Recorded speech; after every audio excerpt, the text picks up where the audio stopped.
Par un beau lundi matin ensoleillé, Charles découvre durant sa balade matinale un nouveau lieu qui attire son attention. Ceci n'est pas un bureau. Intéressant. Allons voir de quoi il s'agit, se dit notre curieux.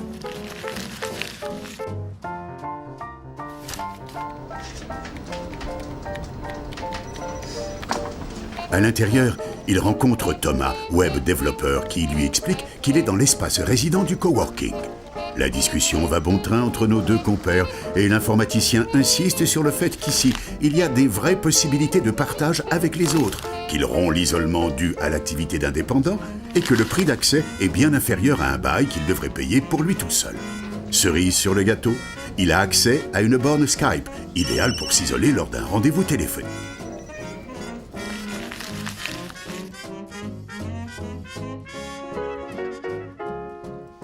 Dans l'espace nomade, Alex lui explique qu'en tant que commercial, il lui est très pratique d'avoir ponctuellement accès au coworking pour rencontrer ses clients en fonction de ses déplacements. Il peut de plus utiliser la salle de réunion accessible à tous, ainsi que le matériel de visioconférence. Bref, tous les outils d'une grande entreprise. Sonia, la gestionnaire du lieu, se joint à la conversation et explique les différentes modularités de la salle permettant d'organiser des événements pour les résidents ou des gens de l'extérieur, comme dans le cadre d'une privatisation. Ici, par exemple, l'espace nomade et la salle de réunion peuvent fusionner et créer un grand espace accueillant jusqu'à 100 personnes. Attiré par une bonne odeur de viennoiserie, Charles rencontre Sophie dans l'espace convivial.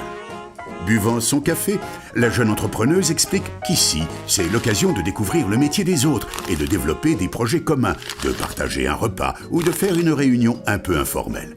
Le tableau des événements de la semaine et le trombinoscope des résidents facilitent la mise en réseau.